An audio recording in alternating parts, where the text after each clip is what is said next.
this group and this group were shot with the same rifle, the same day, the same conditions. Now, the difference wasn't the rifle, it was a few small mistakes. And after years of shooting precision rimfire and doing hundreds of tests, I realized that a lot of shooters make the same mistakes over and over again, and it's costing you a lot of accuracy. So in today's video, we're gonna be talking about the top 4 rimfire shooter mistakes and why it's leaving a lot of accuracy on the table for you. So that leads us into mistake number 1, which is over and under cleaning. Now, there is a sweet spot that I have found, and I think under cleaning is probably the lesser of two evils, and it's probably not for the reasons you might expect. Now, under cleaning, you are going to end up with a carbon ring. Eventually, that is going to be a problem.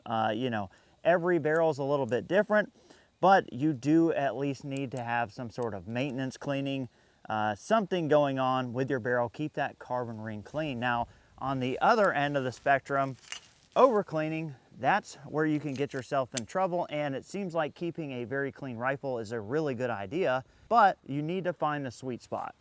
See where we're shooting here. Okay, aim right at that. Okay, should be good enough. And I say that because if you are over cleaning your rifle, if you are completely stripping it,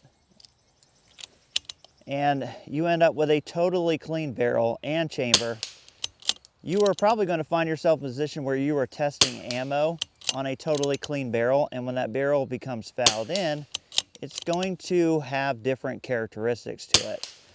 So keeping that barrel in a state of foul is going to help you, whether you're dialing in for groups, you know, getting your zero exactly right, or testing ammunition. So for me, there's a sweet spot there, and I see some guys who over clean their barrel, go out, test ammo, find a lot that works really, really well on a really clean barrel, and then as that barrel fouls in, the velocities change and things don't work out like they should.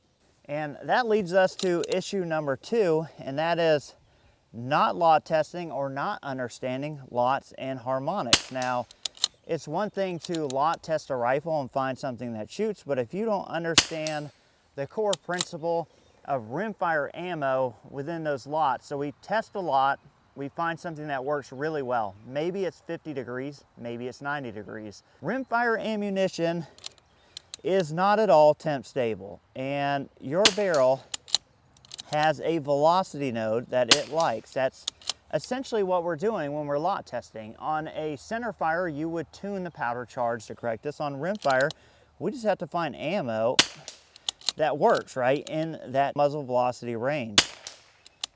So the problem is when you lot test something at 60 degrees and then you go out and shoot a match at 90 degrees, that ammo could shoot very poorly.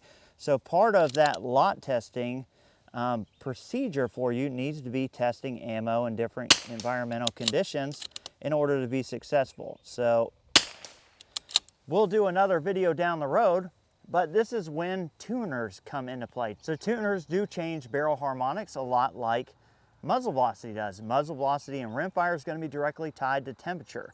There's really no temperature stable ammo. So you've got to find that velocity node that your barrel likes and try and lot test and find ammo within that. Find something that really shoots great at their home range, and then they show up somewhere else with wildly different conditions, and they go to zero, check the rifle, and the rifle is shooting really poor groups. Or in the case of PRS or NRL, we might zero check in the morning when it's 40 or 50 degrees. It might warm up to 80 degrees that day, and the rifle could fall apart, and I see a lot of guys struggling with that. It's going to lead us into problem number 3, or trouble area number 3, we'll call it, which is going to be bad parallax, bad body position. So now this is something that a lot of people are aware of, especially parallax. And if you're unfamiliar, I'll link a video down below of a good explanation of parallax. But essentially, the parallax setting on your scope means that it is on the same plane as the image. So when your parallax is set correctly, you can be wherever you want to be behind the rifle, and the reticle doesn't move. Problem becomes is I see people who get used to shooting on the bench, having perfect parallax, and teach themselves bad body positioning. Now, when you go to shoot PRS and NRL 22, you may find yourself in a very uncomfortable position, and you may be used to shooting dirty parallax or wrong parallax. And what that will do is, if you address the rifle differently each time, you're going to move that point of impact, because that reticle that you're looking at will move in opposite relation to where your head is. If you have perfect parallax, again, it's not an issue, but when we have both those problems, bad parallax and bad body position, it can make it extremely hard to hit a target that you really need to hit. And it may be a 1/4 inch target at 50 yards like we're shooting at now. So if I tweak my parallax, let's see. All right, the reticle was on the target, but I'm gonna move my head position like I was tweaked in, and we got lucky there, but let's parallax it in to where it's really parallaxed. In this position, I can pretty much do whatever I want and get away with it. I can be totally off the gun. Doesn't really matter. But again, we can't have both bad parallax and bad body position. And we're gonna wrap this up with number 4, and I saved this for you NRL and PRS guys. You guys know that we're in this together. That is gonna be bad data. Now, that means a lot of things, but where I see most guys fail is they treat getting data, and if you don't know what data is, that just means what you have to dial to hit targets at certain distances. But if you aren't picking really good conditions to get data, then you are gonna struggle to make impacts. Oh, we missed a wind call there. If you aren't picking the right conditions and you aren't getting data in the right way, then that is going to put you on the struggle bus, especially when you get out to a match. Off the left. So what I mean by that is we need to make sure our barrels are perfectly fouled. We need to have a realistic round count. What I mean by that is let's not shoot 100 rounds in quick succession, because you will never do that in competition, right? So break up your shooting, allow the barrel to be at a normal kind of temperature. You want to get out there when there's little to no wind. Obviously you'll be shooting in wind, but the best time to get data is when there's little to no wind, because that's going to minimize our error.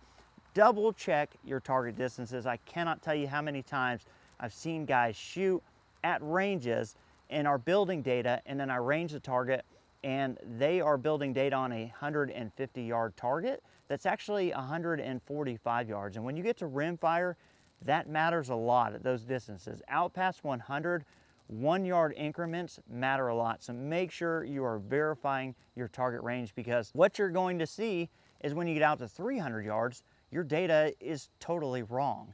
So building that good data and making sure everything is how it should be. Let's see if we got the same wind hold, is going to be paramount to being successful. I see really great shooters with really great rifles and ammo combos that are out there at matches, and they're struggling because they're missing targets because they have bad data. So hopefully this video has helped you. We have some more videos coming up that are going to be all about how to make you a better shooter, how to make your platform better. We're going to be talking about the nuances of precision rimfire, especially for you newer shooters. We're going to be breaking down a bunch of myths. We're going to be talking about barrel tuners. We'll get more in depth into lot testing, but I appreciate you guys watching, and we will catch you on the next one.